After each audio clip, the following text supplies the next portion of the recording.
নামাজের শেষ অংশে গিয়ে আল্লাহর দরবারে বলি, ও মাবুদ, নিজের উপর অনেক জুলুম করে ফেলেছি। আল্লাহুম্মা ইন্নী যালামতু নাফসি যুলমান কাসীরা, নাফসি নিজের উপর যুলমান কাসীরা, অনেক বেশি জুলুম নিজের উপর করে ফেলেছি। ওয়ালা ইয়াগফিরুয যুনুবা ইল্লা আনতা, তুমি ছাড়া কেউ ক্ষমা করবে না। ফাগফিরলি মাগফিরাতাম মিন ইনদিকা, তোমার পক্ষ থেকে বিশেষ যে ক্ষমা আছে তুমি আমাকে সেটা দান করো, আমাকে বিশেষ ক্ষমায় আমাকে মাফ করে দাও। ওয়ারহামনি ইন্নাকা আনতাল গফুরুর রহিম, আমাকে তুমি রহম করো, আর নিশ্চয়ই তুমি ক্ষমাশীল এবং দয়ালু। আল্লাহু আকবার। এই যে নিশ্চয়ই তুমি ক্ষমাশীল এবং দয়ালু, আল্লাহ পাককে বারবার বলতেছি। আর এদিকে নামাজের মধ্যে এত সুন্দর করে আল্লাহর সঙ্গে ওয়াদা করতেছি, আল্লাহ তুমি ছাড়া আমাকে কেউ ক্ষমা করবে না, আমারে কেউ মাফ করবে না, আমাকে ক্ষমা করে দাও, বিশেষ ক্ষমা দাও, বিশেষ মাফ দাও। এত কিছু বলার পর আপনি যখন মসজিদ থেকে বের হয়ে গিয়ে গুনাহের কাজ করেন, তাহলে আপনার জন্য কি নামাজ আল্লাহ কবুল করবেন নাকি করবেন না? এজন্য নামাজটা যত সহজ আবার ততটাই কঠিন। তবে কঠিন নয় তাদের জন্য যারা আখিরাতকে ভয় পায়। চতুর্থ নম্বর কারণ, আমার আল্লাহ রাব্বুল আলামিন বলেছেন নিশ্চয়ই নামাজ মানুষকে পাপাচার থেকে দূরে রাখে। কিন্তু কেন রাখে না? এইগুলি হচ্ছে উল্লেখযোগ্য কারণ। আমরা নামাজের মধ্যে বলি একটি, নামাজের বাইরে গিয়ে করি আরেকটি। কথা কোন ঠিক কিনা? এরপর নামাজের বাইরে এসে ফজর থেকে শুরু করে জোহর, আসর, মাগরিব, এশার নামাজ পড়ার পর বেতের নামাজের মধ্যে দাঁড়িয়ে যাই, দাঁড়িয়ে সুন্দর করে একদম শেষ রাকাতের মধ্যে গিয়ে বলি, ওয়ানাতরুকু মাইয়াফজুরুকা, ও আল্লাহ যারা নাকি গুনাহের কাজ করে আমি তাদেরকে ছেড়ে দিয়েছি, আমি এখন থেকে ভালো হয়ে গিয়েছি। ওয়ানাতরুকু মাইয়াফজুরুকা, যারা গুনাহের কাজ করে আমি তাদেরকে ছেড়ে দিয়েছি। আল্লাহর সঙ্গে ওয়াদা করেছেন রাতের বেলা, মধ্যরাতে ওয়াদা করে এরপর নামাজের পরে আপনি সুন্দর মতন ঘুমিয়ে গিয়েছেন। ঘুম থেকে উঠে পরের দিন আবার অনাচারের মধ্যে লিপ্ত হয়ে গিয়েছেন। আপনি শয়তানি কাজের মধ্যে লিপ্ত হওয়ার কারণে আপনি আল্লাহর সঙ্গে আপনি বেঈমানি করেছেন, মুনাফিকি করেছেন। কথা কোন ঠিক কিনা? তো আপনার মতো মুনাফিকের দোয়া কি আল্লাহ কবুল করবে? নামাজ কবুল করবে? করবে না। এই জন্য ওয়ানাতরুকু মাইয়াফজুরুক, নামাজের শেষ অংশে যেভাবে বলবেন ঠিক এইভাবে আমল করার চেষ্টা করবেন ইনশাআল্লাহ। নামাজের শেষ অংশে গিয়ে দোয়া করি, যেমন হযরত আদম আলাইহিস সালাতু ওয়াস সালাম দোয়া করেছিলেন, রব্বানা যালামনা আনফুসানা ওয়া ইল্লাম তাগফির লানা ওয়া তারহামনা লানাকুনান্না মিনাল খাসিরিন। এই দোয়াটা কি আমরা সবাই পারি? আমরা সবাই পারি দোয়াটা? এবার চিল্লায় বলুন তো দোয়াটা, বলুন আল্লাহর দরবারে, রব্বানা যালামনা আনফুসানা ওয়া ইল্লাম তাগফির লানা ওয়া তারহামনা লানাকুনান্না মিনাল খাসিরিন। হযরত আদম আলাইহিস সালাতু ওয়াস সালাম দোয়া করেছিলেন, ও মাবুদ তুমি আমাদেরকে ক্ষমা করো, আমাদেরকে মাফ করে দাও। তুমি যদি ক্ষমা না করো, তুমি যদি মাফ না করো, আমি আদম এবং হাওয়া ক্ষতিগ্রস্ত হয়ে যাব। দেখেন আদম নবী তার জীবনে আর কোনোদিন কখনো আর কোনো গুনাহ তো দূরের কথা, তিনি ভুল পর্যন্ত পৃথিবীর জমিনে কখনো করেনি। এই জন্য আল্লাহর সঙ্গে যেভাবে ওয়াদা করবেন, নিজের ওয়াদাটুকু নামাজের বহির্ভূত অবস্থানের মধ্যে ঠিক সেইভাবেই পালন করবেন, তাহলে দেখবেন আল্লাহ রাব্বুল আলামিন যত আদেশ নিষেধ আছে সবকিছু মানার জন্য আপনার জন্য সহজ হয়ে যাবে ইনশাআল্লাহ। এরপর আল্লাহ রাসূল সাল্লাল্লাহু আলাইহি ওয়াসাল্লামকে প্রশ্ন করা হলো, নবীজি আইয়ুল আমালি আহাব্বু ইলাল্লাহি তাআলা, আল্লাহর নিকট সবচাইতে প্রিয় আমল কোনটি? নবীজি বললেন আল্লাহর নিকট সবচাইতে প্রিয় আমল হলো as-সালাতু আলা ওয়াক্তিহা, সময় মতো নামাজ কায়েম করে দেওয়া। কুল ইন ইজতামাআতিল ইনসু ওয়াল জিন্নু আলা আইয়াতু বিমিসলি হাদাল কুরআন লা ইয়াতুনা বিমিসলিহি ওয়ালাউ কানা বা'দুহুম লিবা'দিন যাহিরা। নাস্তিকরা, মুরতাদরা বর্তমান যেরকম ভাবে কোরআনের মধ্যে ভুল ধরার জন্য চেষ্টা করে, তদ্রূপ ভাবে রাসূল সাল্লাল্লাহু আলাইহি ওয়াসাল্লাম জীবদ্দশা থাকা অবস্থায় মক্কার কাফেররা চেষ্টা করেছিল এই কোরআনকে মিথ্যা প্রতিপন্ন করার জন্য। এরপর আল্লাহ রাব্বুল আলামিন বলেন, হে নবী, तमाम দুনিয়াবাসীদেরকে আপনি বলে দেন, কিয়ামত পর্যন্ত আপনি চ্যালেঞ্জ ছুড়ে দেন, দেখেন কেউ পারে কিনা। আল্লাহ রাব্বুল আলামিন বলেন, হে নবী, আপনি বলে দেন, तमाम দুনিয়ার জিন জাতি এবং মানুষ জাতি ঐক্যবদ্ধ হয়ে তারপর যদি চেষ্টা করে, তাহলে এই কোরআনের অনুরূপ কোরআন তারা নিয়ে আসতে পারবে না। এখন যদি কাতার বিশ্বকাপের মতো চিন্তা করে, আমি গত বছর কাতারে সফরে গিয়েছিলাম 11 দিনের, তো ওখানে পুরো কাতারটা মোটামুটি ঘোরা হয়েছে। 2017-তে একবার গিয়েছিলাম, 15-তে একবার গিয়েছিলাম, কিন্তু তখন এত উন্নত ছিল না।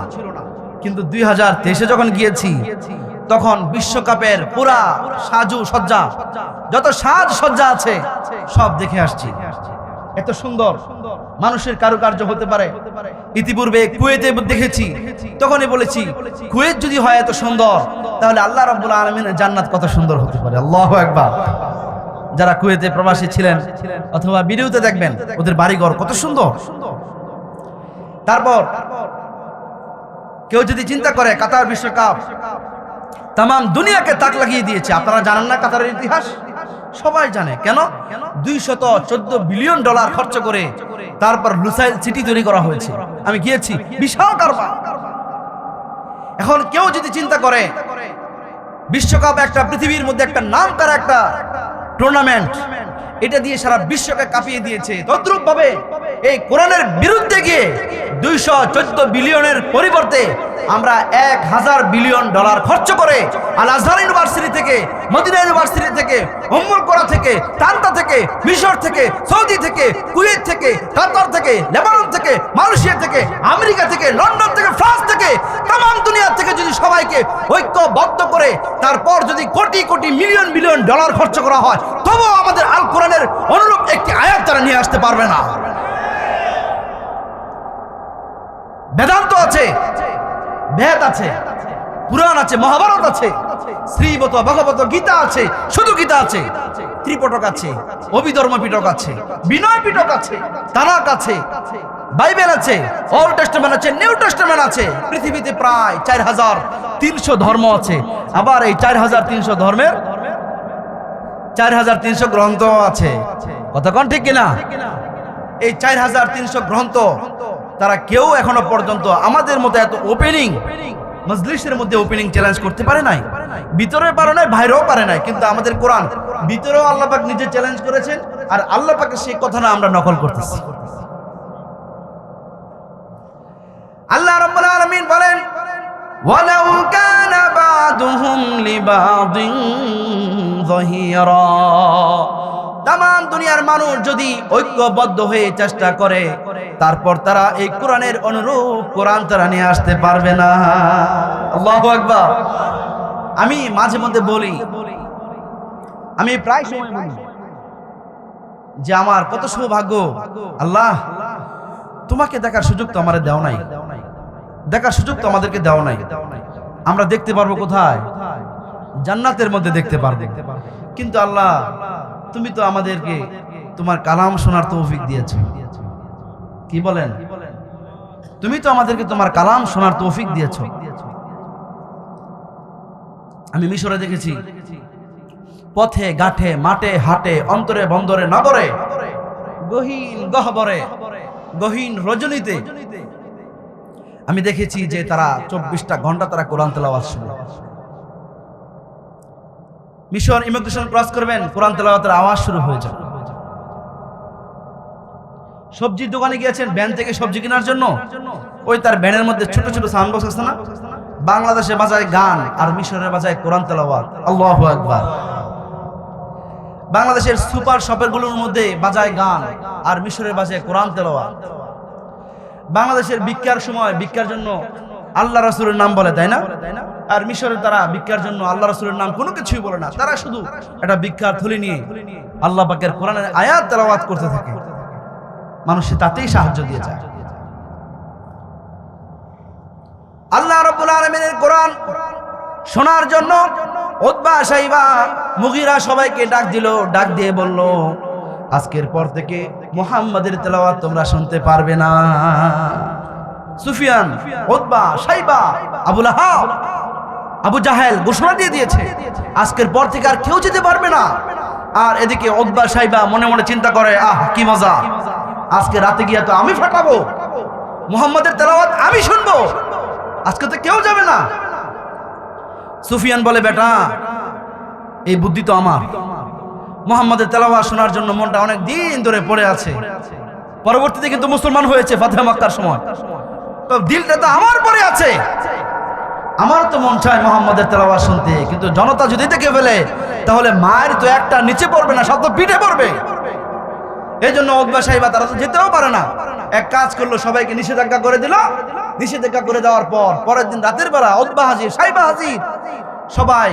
তখন তো লাইট ছিল না, সোলার লাইট ছিল না, কারেন্ট ছিল না, মোবাইল ছিল না, আলো ছিল না, বাতি ছিল না। একদম গভীর রজনীতে তারা গিয়ে একে অপরের তেলাওয়াত শুনতে লাগলো, একে অপরের সঙ্গে ঠুস লাগলো। বললো, মান আনতা, তুমি কে?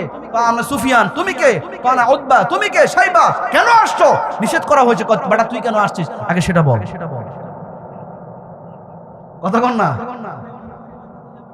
পরে আবু জাহেল বলতেছে, এত একটু জ্ঞানী, বলতেছেন না এখানে যদি ঝগড়া শুরু হয়ে যায় তাহলে আগামীকাল এই মুসলমানদের মাঝে এবং মক্কার এই কুরাইশদের মাঝে আমাদের অস্তিত্ব আর টিকে থাকবে না, অতএব তাড়াতাড়ি এখান থেকে ভাগো। আল্লাহ রাব্বুল আলামিন বলেন, وقال الذين كفروا لا تسمعوا لهذا القرآن والغوا فيه لعلكم تغلبون। যারা কাফের তারা বলল মুহাম্মাদের তেলাওয়াত শুনতে পারবে না, এবং মুহাম্মদ যখন তেলাওয়াত করবে তখন তোমরা শোরগোল করবে, হইচই করবে, তারপর যাতে করে মুহাম্মাদের ডিস্টার্ব হয়ে যায়, তার মাধ্যমে তোমরা বিজয় লাভ করবে। আল্লাহ রাসূল সাল্লাল্লাহু আলাইহি ওয়াসাল্লাম খুব বেশি পরিমাণ তেলাওয়াত করতেন। কেন করতেন? আমরা মুসলমান হোক, হিন্দু হোক, নাসারা হোক, বৌদ্ধ হোক, যে কোনো জাতি গোষ্ঠী বর্তমান পৃথিবীর মধ্যে স্বার্থ ছাড়া এক কদম সামনে অগ্রসর হই না। কথা কোন ঠিক কিনা? আমরা স্বার্থ ছাড়া একটা কদম অগ্রসর হই না। অতএব রাসূল সাল্লাল্লাহু আলাইহি ওয়াসাল্লাম কেন এত বেশি পরিমাণ কোরআন তেলাওয়াত করতেন? কারণ তিনি জানতেন একটি হরফ যদি কোরআন থেকে তেলাওয়াত করা হয় তাহলে আল্লাহ রাব্বুল আলামিন এক হরফের বদলতে 10 নেকি করে তিনি সওয়াব দান করেন। সুবহানাল্লাহ। আল্লাহ রাব্বুল আলামিনের এই কোরআন পৃথিবীর মধ্যে একটি বিরল ইতিহাস। পৃথিবীর মধ্যে লক্ষ লক্ষ শিক্ষার্থী রয়েছে, আর কোন কিতাবের লক্ষ লক্ষ শিক্ষার্থী পৃথিবীর মধ্যে নেই। এই কিতাবের একটি বিস্ময়কর ইতিহাস হলো, একটি আজিব কাণ্ড হলো, মক্কার মধ্যে প্রায় 70 থেকে 1 কোটি মানুষ উপস্থিত হয়। আলহামদুলিল্লাহ, সবাইকে যদি আপনি জিজ্ঞেস করেন, আকাশ থেকে ঝাঁপ দিয়ে পড়বেন, যার কাছে পড়বেন তাকে জিজ্ঞেস করবেন, বলো সূরাতুল ফাতিহাটা একবার পড়ায় শোনাও, একবার পড়ে শোনাও। 70 লক্ষ নয়, 1 কোটি নয়, মক্কার মধ্যে যদি 5 কোটি মুসলমান উপস্থিত হয়, আপনি 5 কোটি মুসলমানদের মধ্যে যাকে আপনি সূরাতুল ফাতিহা সম্পর্কে জিজ্ঞেস করবেন, সে অটোমেটিক সূরাতুল ফাতিহা আপনাকে শুনিয়ে দিবে। কথা কোন ঠিক কিনা? কিন্তু শ্রীমত ভগবত গীতা পারবে? পারবে না। সাইবা, তারপর ভেদ পারবে? ত্রিপিটক পারবে? সূত্রপিটক পারবে? তানাখ পারবে? পারবে না। ওল্ড টেস্টামেন্ট পারবে না, নিউ টেস্টামেন্ট পারবে না। পারবে কোন কিতাব? আল কুরআনুল কারীম। টঙ্গী ইজতেমার মধ্যে প্রায় 70 লক্ষ মানুষ উপস্থিত হয়।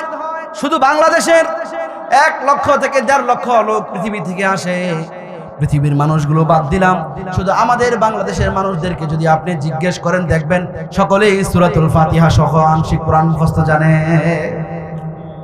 কি মনে করেছেন আপনি? এটা কি অতি সাধারণ মনে করতেছেন? এই অতি সাধারণ মনে করতেছেন? আপনি 1 লক্ষ লোক পাঠান 1 লক্ষ মানুষকে জিজ্ঞেস করার জন্য, দেখবেন 1 লক্ষ মানুষ যাবে ইন্টারভিউ নেওয়ার জন্য। এই 1 লক্ষ দেখবেন 100 নম্বর নিয়ে তারপর আসবে। এই জন্য আল্লাহ রাব্বুল আলামিনের কিতাব যদি কেউ মুখস্থ করে, মান ক্বরাআল কুরআন ফাস্তাযহারাহু ফাহাল্লা হালালাহু ফাহাররামা হারামাহু ফাদখালাহু আল্লাহুল জান্নাহ ওয়াশফাআহু ফি আহলি বাইতিহি ওয়াশফাআহু ফি 10রাতিন বিহি কুল্লুহুম ক্বাদ ওয়াজাবাত লাহুন নার। একজন কোরআনের হাফেজে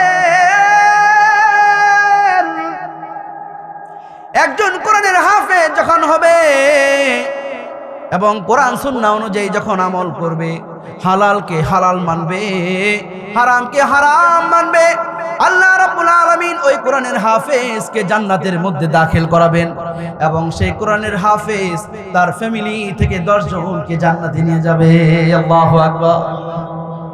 এবং যাদের উপর ওয়াজিব হয়ে গিয়েছে, বাধ্যতামূলক হয়ে গিয়েছে, এরা জাহান্নাম থেকে বের হতে পারবে না, শাস্তি ভোগ করে তারপর জান্নাতের মধ্যে আসতে হবে। আল্লাহ রাব্বুল আলামিন একজন কোরআনের হাফেজকে সে পাওয়ার দিয়ে দিবেন যে তিনি 10 জন জাহান্নামীকে সঙ্গে করে জান্নাতে চলে যাবে।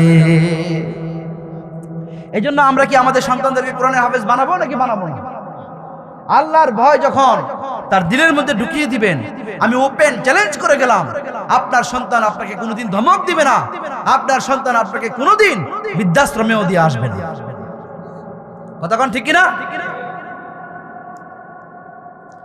এরপর কাল কিয়ামতের ময়দানে কঠিন মুসিবতের সময় একজন কোরআনের হাফেজকে বলবেন, ইউকালু লিসাহিবিল কোরআন ইকরা ওয়ারতাকি ওয়ারাতিল কামা কুনতা তুরাতিল ফিদ দুনিয়া ফাইন্না মানজিলাকা ইনদা আখিরি আয়াতিন তাকরাউহা। একজন কোরআন হাফেজকে বলা হবে, ও হাফেজ, ও হাফেজে কোরআন, তুমি কোরআন থেকে তেলাওয়াত করো দুনিয়ার জমিনে যেইভাবে তুমি কোরআন তেলাওয়াত করতে, দুনিয়ার জমিনে যেইভাবে কোরআন তেলাওয়াত করতে সেইভাবে তুমি তেলাওয়াত করো আর নিজের অবস্থানকে উপরের দিকে উঠাইতে থাকো, আর তোমার মানজিল সেখানেই শেষ হয়ে যাবে যেখানে এই কোরআনের কারিমের সর্বশেষ আয়াত তুমি তেলাওয়াত করবে। একজন যদি 6666টা আয়াত মতান্তরে কম বেশ যদি 3000 আয়াত পড়তে পারে তাহলে তার আসনটা 3000 গতিতে উপরে উঠবে। আল্লাহু আকবার। এমন কোরআনের হাফেজে বাবা হওয়ার স্বপ্ন আমাদের আছে নাকি নাই? আমার হাতে না হলো 1 থেকে 1.5 লক্ষ মানুষ কোরআনে হাফেজ হওয়ার জন্য বাইয়াত গ্রহণ করেছে যে তারা কোরআনের হাফেজ বানাবেই। এদের নিয়ত অটল, পৃথিবী কিয়ামত হয়ে যাক, যত অফার আসুক, যত কিছু হোক, তার ছেলেকে কোরআনের হাফেজ বানাবেই। কোরআনের হাফেজ বানানোর পর ডাক্তার বানান, ইঞ্জিনিয়ার বানান, যা ইচ্ছা তা বানান, তাতে কোনো সমস্যা নাই, কিন্তু প্রথমে আল্লাহর এই কোরআনটা একবার মুখস্থ করিয়ে দেন, দেখবেন সারাটা জীবন সে আল্লাহ এবং আল্লাহর রাসূলের পথে আদর্শবান একজন সন্তান হয়ে একজন আলেম এবং হাফেজের মতো চলাফেরা করবে। এখন বলেন, কে কে নিজের সন্তানকে কোরআনের হাফেজ বানাবেন? যারা বানাবেন তারাই শুধু হাত উঠাবেন। একটু হাত উঠায় আল্লাহকে দেখা। লিল্লাহি তাকবীর, লিল্লাহি তাকবীর। হে আল্লাহ, বলেন হে আল্লাহ, আমাদের এই হাতকে কবুল আর মঞ্জুর করো, কবুল আর মঞ্জুর করো। আমিন সুম্মা আমিন। হাত নামান। আল্লাহ পাক এই হাতগুলোকে কবুল করুন। সকলে বলুন আমিন। আলহামদুলিল্লাহ। অত্যন্ত চমৎকার একটা কথা বলেছে। অনেকে নাতি আছে, পুতি আছে, তার আবার ছেলে হয়তো বিদেশে আছে। আপনারাও সচেষ্ট হবেন। তাদের এই বিদেশে যারা থাকে ওরা তো অনেক কষ্ট করে। আমি যখন বিদেশে যাই তখন অনেক প্রবাসীদের সঙ্গে আমি দেখা করতে পারি না। এই কষ্টে যে তারা শেয়ার করে যে অনেক কষ্টে আছি, আইসো না আমার কাছে। আমাকে এইভাবে পর্যন্ত বলেছে, তুমি আমাদের কাছে আসলে তোমার কাছে অনেক কষ্ট লাগবে, আসার দরকার নেই। এই জন্য প্রবাস জীবনের মধ্যে এত কষ্ট করে ওদের সন্তানকে, ওদের ছেলেকে, ওদের মেয়েকে মানুষের মতো মানুষ গড়ে তারপর তাদেরকে উপহার দেন। সারা জীবন আপনার প্রশংসা করবে, সারা জীবন আপনার জন্য দোয়া করবে, ঠিক কিনা? বলেছিলাম, উতলু মা উহিয়া ইলাইকা মিনাল কিতাবি ওয়া আকিমিস সালাহ ইন্নাস সালাতা তানহা আনিল ফাহশাই ওয়াল মুনকার ওয়া লাযিকরুল্লাহি আকবার। আল্লাহ রাব্বুল আলামিন বলেন, হে নবী, আমি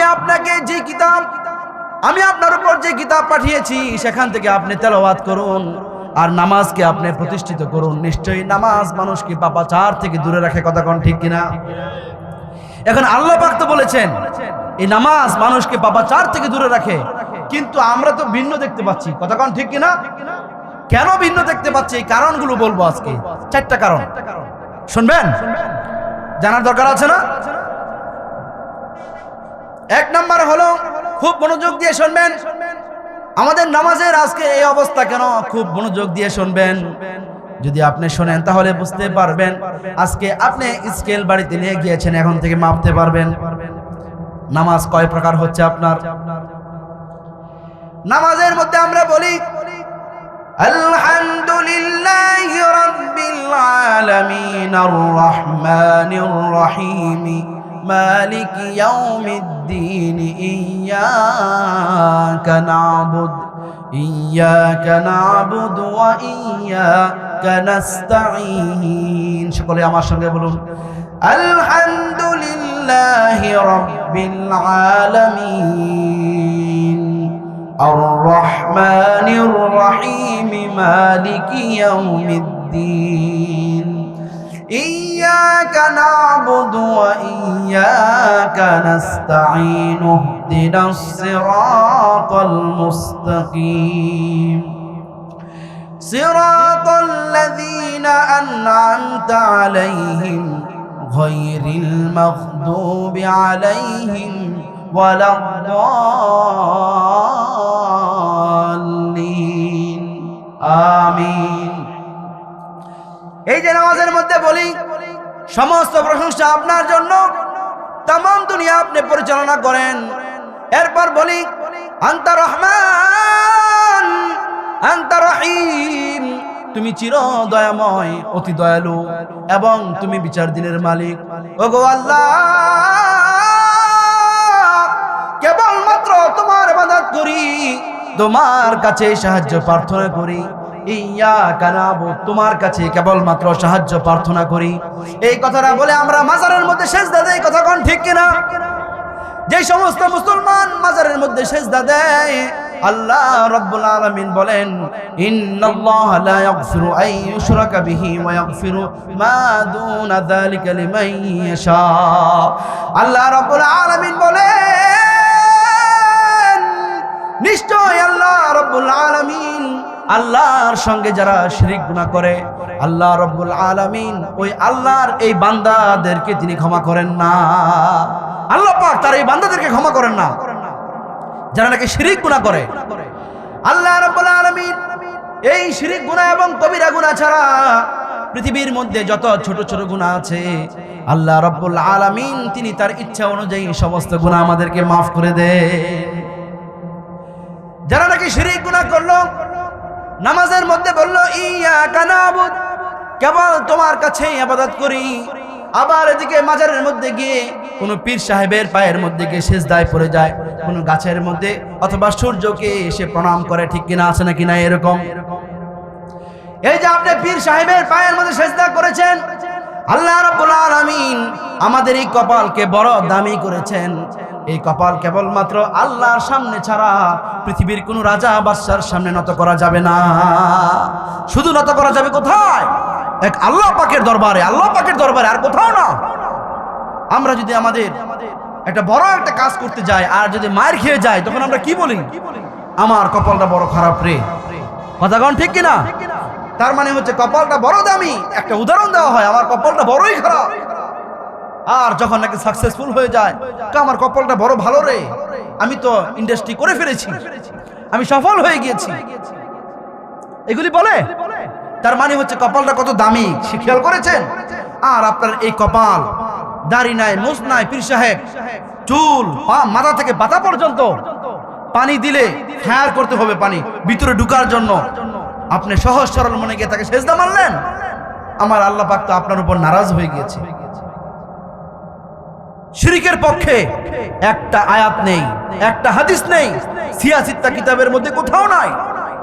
পৃথিবীর মধ্যে আমি প্রায় 1.5 শতাধিক স্কলারদের সঙ্গে আমি বহু প্রোগ্রাম করেছি। আমি বিশ্বাস করি একজন স্কলার আমি পাই নাই যারা নাকি এই শিরকের পক্ষে একটা দলিল দিবে বা কথা বলবে। মাজারের মধ্যে সেজদা দেওয়া হারাম, সম্পূর্ণ হারাম। বাইতুল মুকাদ্দাসের খতিব, বাইতুল্লাহ শরীফের 500 খতিব, तमाम দুনিয়ার মধ্যে যত ইমাম এবং খতিব আছে, একজন হক্কানি খতিব বলতে পারবে না যে মাজারের মধ্যে সিজদা দেওয়া জায়েজ। কেউ বলতে পারবে না।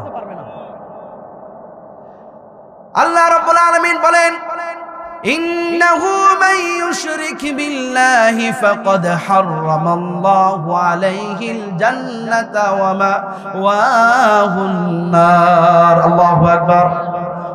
আল্লাহ রাব্বুল আলামিন বলেন, যে ব্যক্তি আমার সঙ্গে শিরক গুনাহ করবে আমি তার জন্য জান্নাতকে হারাম করে দিয়েছি, আমি জান্নাতকে তার জন্য হারাম করে দেই, আর তার আশ্রয় স্থল হবে কাল কিয়ামতের ময়দানে কঠিন মুসিবতের সময় তার জন্য আমি তার আশ্রয়ের ঠিকানা বানাবো জাহান্নামের অগ্নি কুণ্ডের মধ্যে, লেলিহান শিখাগুনের মধ্যে।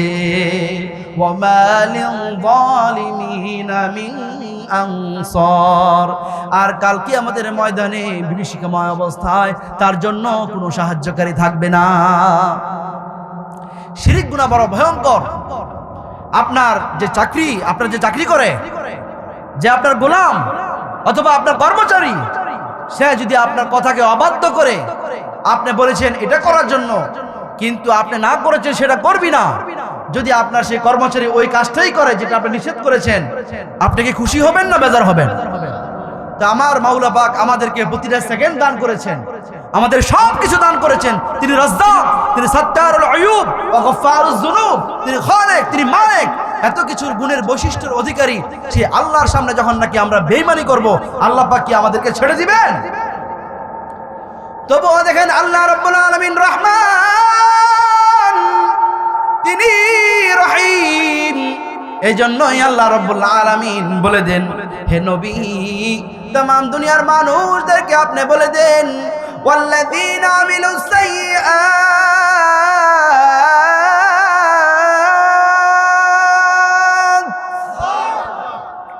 ওয়াল্লাযীনা আমিলুস সাইয়্যাতি সুম্মা তাবু মিন বাদিহা ওয়া আমানু ইন্না রাব্বাকা মিন বাদিহা লাগফুরুর রহিম। আমার কোন বান্দা অন্যায় কাজ করে ফেলেছে, খারাপ কাজ করে ফেলেছে, গুনাহের কাজ করে ফেলেছে, নামাজ কাজা করে দিয়েছে, অথবা যাকাত দেয় নাই, অথবা অশ্লীল অনাচার কাজ করেছে, জুলুম অত্যাচার করেছে, ওই আল্লাহর বান্দা এত অত্যাচার করার পর, অন্যায় করার পর, গুনাহ করার পর সে যদি তওবা করে নেয়, তওবা করার পর ঈমানকে যদি আবার নবায়ন করে নেয়, আল্লাহর কাছে দুই হাত পেতে যদি 2 রাকাত নামাজ পড়ে আল্লাহর কাছ থেকে ক্ষমা চেয়ে তারপর ঈমানকে নবায়ন করে নেয়, হে নবী আপনি বলে দেন, ইন্না রাব্বাকা মিন বাদিহা লাগফুরুর রহিম, আপনার নিশ্চয় আপনার রব প্রতিপালক ক্ষমাশীল এবং দয়ালু। আপনি গুনাহ করেছেন, মারাত্মক গুনাহ, তারপর আল্লাহ পাক বলতেছেন আসো আমি ক্ষমা করব। আমি তো সাত্তারুল আয়ুব, আমি তো গফফারুজ যুনুব, আমি তোমাদের পাপকে আমি গোপন রাখি, আর তোমরা ক্ষমা চাইলেই আমি ক্ষমা করে দিই। কথা বুঝতে পেরেছেন? এরপর আমরা তো বলি আমাদের নামাজগুলো কেন কবুল হয় না? নামাজ পড়ার পরও কেন আমরা অন্যায় কাজ থেকে বিরত থাকতে পারি না? দেখেন আমরা নামাজ থেকে বের হয়ে মাজারের মধ্যে অথবা কোনো পীর সাহেবের পায়ের মধ্যে সিজদা দেই, আপনারাই বলুন কেন আমাদের নামাজ কবুল হবে? কথা কি বুঝতে পেরেছেন আপনারা? আমি কি বুঝাইতে পেরেছি আপনাদেরকে? ওয়া ইয়্যাকা নাস্তাঈন, এরপর বলি ও আল্লাহ তোমার কাছে কেবলমাত্র আমরা সাহায্য প্রার্থনা করি। এরপর আমরা দুধের মধ্যে পানি মিশাই। আমরা কি দুধের মধ্যে পানি মিশাই? কথা বলেন। অনেকে পানি মিশায় না, আপনাদের দিকে হয়তো পানি মিশায় না, কিন্তু আমার এলাকার দিকে খুব ভালো করে পানি মিশায়। একদম কল থেকে মিশায় না, তো কল থেকে মিশালে তো ধরা পড়বে। ওই পানি একদম বিল থেকে খাল থেকে নিয়ে সুন্দর করে কাপড়টা ছেঁকে ঢেলে দেয়, টের পাওয়ার কোনো সুযোগ নেই। এই যে ফল ব্যবসায়ী 2 নাম্বারই করলো, আবার নামাজের মধ্যে গিয়ে দাঁড়িয়েছে, আল্লাহর কাছে বলতেছে ইয়্যাকা না'বুদু ওয়া ইয়্যাকা নাস্তাঈন, হে আল্লাহ তোমার ইবাদত করি আর তোমার কাছে সাহায্য প্রার্থনা করি। আচ্ছা এই লোকের নামাজ কি আল্লাহর দরবারে কবুল হবে? এই কথা বলেন, কবুল হবে? এই জন্যই আমাদের নামাজগুলো কবুল হয় না। 2টা পয়েন্ট গেল। 3য় নাম্বার পয়েন্ট হলো আল্লাহর সঙ্গে ওয়াদা করি নামাজের শেষ অংশে গিয়ে, আল্লাহুম্মা ইন্নী যালামতু নাফসি যুলমান কাসীরা ওয়া লা ইয়াগফিরুয যুনুবা ইল্লা আনতা ফাগফিরলি মাগফিরাতাম মিন ইনদিকা ওয়ারহামনি ইন্নাকা আনতাল গফুরুর রহিম। নামাজের শেষ অংশে গিয়ে আল্লাহর দরবারে বলি, ও মাবুদ, নিজের উপর অনেক জুলুম করে ফেলেছি। আল্লাহুম্মা ইন্নী যালামতু নাফসি যুলমান কাসীরা, নাফসি নিজের উপর যুলমান কাসীরা, অনেক বেশি জুলুম নিজের উপর করে ফেলেছি। ওয়ালা ইয়াগফিরুয যুনুবা ইল্লা আনতা, তুমি ছাড়া কেউ ক্ষমা করবে না। ফাগফিরলি মাগফিরাতাম মিন ইনদিকা, তোমার পক্ষ থেকে বিশেষ যে ক্ষমা আছে তুমি আমাকে সেটা দান করো, আমাকে বিশেষ ক্ষমায় আমাকে মাফ করে দাও। ওয়ারহামনি ইন্নাকা আনতাল গফুরুর রহিম, আমাকে তুমি রহম করো, আর নিশ্চয়ই তুমি ক্ষমাশীল এবং দয়ালু। আল্লাহু আকবার। এই যে নিশ্চয়ই তুমি ক্ষমাশীল এবং দয়ালু, আল্লাহ পাককে বারবার বলতেছি। আর এদিকে নামাজের মধ্যে এত সুন্দর করে আল্লাহর সঙ্গে ওয়াদা করতেছি, আল্লাহ তুমি ছাড়া আমাকে কেউ ক্ষমা করবে না, আমারে কেউ মাফ করবে না, আমাকে ক্ষমা করে দাও, বিশেষ ক্ষমা দাও, বিশেষ মাফ দাও। এত কিছু বলার পর আপনি যখন মসজিদ থেকে বের হয়ে গিয়ে গুনাহের কাজ করেন, তাহলে আপনার জন্য কি নামাজ আল্লাহ কবুল করবেন নাকি করবেন না? এজন্য নামাজটা যত সহজ আবার ততটাই কঠিন। তবে কঠিন নয় তাদের জন্য যারা আখিরাতকে ভয় পায়। চতুর্থ নম্বর কারণ, আমার আল্লাহ রাব্বুল আলামিন বলেছেন নিশ্চয়ই নামাজ মানুষকে পাপাচার থেকে দূরে রাখে। কিন্তু কেন রাখে না? এইগুলি হচ্ছে উল্লেখযোগ্য কারণ। আমরা নামাজের মধ্যে বলি একটি, নামাজের বাইরে গিয়ে করি আরেকটি। কথা কোন ঠিক কিনা? এরপর নামাজের বাইরে এসে ফজর থেকে শুরু করে জোহর, আসর, মাগরিব, এশার নামাজ পড়ার পর বেতের নামাজের মধ্যে দাঁড়িয়ে যাই, দাঁড়িয়ে সুন্দর করে একদম শেষ রাকাতের মধ্যে গিয়ে বলি, ওয়ানাতরুকু মাইয়াফজুরুকা, ও আল্লাহ যারা নাকি গুনাহের কাজ করে আমি তাদেরকে ছেড়ে দিয়েছি, আমি এখন থেকে ভালো হয়ে গিয়েছি। ওয়ানাতরুকু মাইয়াফজুরুকা, যারা গুনাহের কাজ করে আমি তাদেরকে ছেড়ে দিয়েছি। আল্লাহর সঙ্গে ওয়াদা করেছেন রাতের বেলা, মধ্যরাতে ওয়াদা করে এরপর নামাজের পরে আপনি সুন্দর মতন ঘুমিয়ে গিয়েছেন, ঘুম থেকে উঠে পরের দিন আবার অনাচারের মধ্যে লিপ্ত হয়ে গিয়েছেন। আপনি শয়তানি কাজের মধ্যে লিপ্ত হওয়ার কারণে আপনি আল্লাহর সঙ্গে আপনি বেঈমানি করেছেন, মুনাফিকি করেছেন। কথা কোন ঠিক কিনা? তো আপনার মতো মুনাফিকের দোয়া কি আল্লাহ কবুল করবে? নামাজ কবুল করবে? করবে না। এই জন্য ওয়ানাতরুকু মাইয়াফজুরুক, নামাজের শেষ অংশে যেভাবে বলবেন ঠিক এইভাবে আমল করার চেষ্টা করবেন ইনশাআল্লাহ। নামাজের শেষ অংশে গিয়ে দোয়া করি, যেমন হযরত আদম আলাইহিস সালাতু ওয়াস সালাম দোয়া করেছিলেন, রব্বানা যালামনা আনফুসানা ওয়া ইল্লাম তাগফির লানা ওয়া তারহামনা লানাকুনান্না মিনাল খাসিরিন। এই দোয়াটা কি আমরা সবাই পারি? আমরা সবাই পারি দোয়াটা? এবার চিল্লায় বলুন তো দোয়াটা, বলুন আল্লাহর দরবারে, রব্বানা যালামনা আনফুসানা ওয়া ইল্লাম তাগফির লানা ওয়া তারহামনা লানাকুনান্না মিনাল খাসিরিন। হযরত আদম আলাইহিস সালাতু ওয়াস সালাম দোয়া করেছিলেন, ও মাবুদ তুমি আমাদেরকে ক্ষমা করো, আমাদেরকে মাফ করে দাও। তুমি যদি ক্ষমা না করো, তুমি যদি মাফ না করো, আমি আদম এবং হাওয়া ক্ষতিগ্রস্ত হয়ে যাব। দেখেন আদম নবী তার জীবনে আর কোনোদিন কখনো আর কোনো গুনাহ তো দূরের কথা, তিনি ভুল পর্যন্ত পৃথিবীর জমিনে কখনো করেনি। এই জন্য আল্লাহর সঙ্গে যেভাবে ওয়াদা করবেন, নিজের ওয়াদাটুকু নামাজের বহির্ভূত অবস্থানের মধ্যে ঠিক সেইভাবেই পালন করবেন, তাহলে দেখবেন আল্লাহ রাব্বুল আলামিন যত আদেশ নিষেধ আছে সবকিছু মানার জন্য আপনার জন্য সহজ হয়ে যাবে ইনশাআল্লাহ। এরপর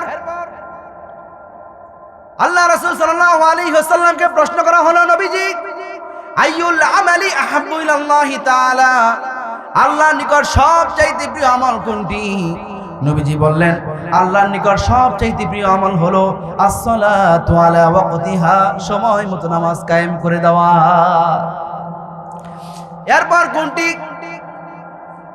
আব্দুল্লাহ ইবনে মাসউদ রাদিয়াল্লাহু তাআলা আনহু প্রশ্ন করলেন, তারপর কোনটি? তিনি বললেন বিররুল ওয়ালিদাইন, পিতামাতার খেদমত করা। বন্ধুরা আমার, রাসূল সাল্লাল্লাহু আলাইহি ওয়াসাল্লাম খুব বেশি পরিমাণ তাকিদ করেছেন পিতামাতার খেদমত করার জন্য। আল্লাহ রাব্বুল আলামিন তাকিদ করেছেন পিতামাতার খেদমত করার জন্য।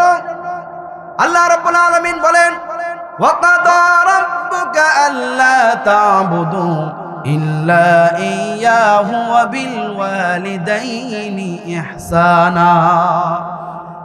আল্লাহ রাব্বুল আলামিনের পক্ষ থেকে ফয়সালা হয়ে গিয়েছে কেবলমাত্র ইবাদত করতে হবে, কেবলমাত্র ইবাদত করতে হবে আল্লাহর। আর আল্লাহর ইবাদতের পর সবচাইতে বেশি খেদমত করতে হবে পিতামাতার। এই কথা আল্লাহ কোরআনে কারিমে এক জায়গায় বলে নাই, বহু জায়গার মধ্যে বলেছেন। সূরা বনী ইসরাঈলের মধ্যে বলেন, ওয়া ইয আখাযনা মিসাকা বনী ইসরাঈলা লা তা'বুদুনা ইল্লাল্লাহ ওয়া বিল ওয়ালিদাইনি ইহসানা। এরপর সূরা লুকমানের মধ্যে বলেছেন, ওয়া ওয়াসাইনাল ইনসানা বিওয়ালিদাইহি। এরপর সূরা নিসার মধ্যে আল্লাহ পাক বলেন, ওয়া'বুদুল্লাহা ওয়া লা তুশরিকু বিহি শাইআ ওয়া বিল ওয়ালিদাইনি ইহসানা। সূরা আহকাফের মধ্যে বলেছেন, ওয়া ওয়াসাইনাল ইনসানা বিওয়ালিদাইহি ইহসানা। কোরআনে কারিমের মধ্যে অসংখ্য জায়গার মধ্যে আল্লাহ পাক বলেছেন, প্রথমে আবার ইবাদত করো, তারপর তোমার পিতামাতার খেদমত করো। স্পষ্ট। বাদাল ঈমানি ফিল ইসলাম, ঈমানের পর ইসলামের মধ্যে সবচেয়ে গুরুত্বপূর্ণ হচ্ছে শুধু নামাজ পড়া। এই নামাজের পর সবচেয়ে গুরুত্বপূর্ণ কি? পিতামাতার খেদমত করা। কি? পিতামাতার খেদমত করা। এখন যদি কেউ পিতামাতার খেদমত না করে, তার করণীয় কি? এটাও রাসূল বলে দিয়েছে। ও যুবক, তুমি কি জান্নাতে যাবে নাকি জাহান্নামে যাবে? আল্লাহ রাব্বুল আলামিন তোমাকে দুইটা গেট করে দিয়েছেন। চাইলে তুমি জান্নাতে যেতে পারো, চাইলে তুমি জাহান্নামে যেতে পারো। আর সেইটা দুই দরজা তোমার ঘরের মধ্যে আল্লাহ পাক দিয়ে দিয়েছেন। তুমি যদি তোমার মায়ের বাবার খেদমত করো, তাহলে তোমার জন্য জান্নাত।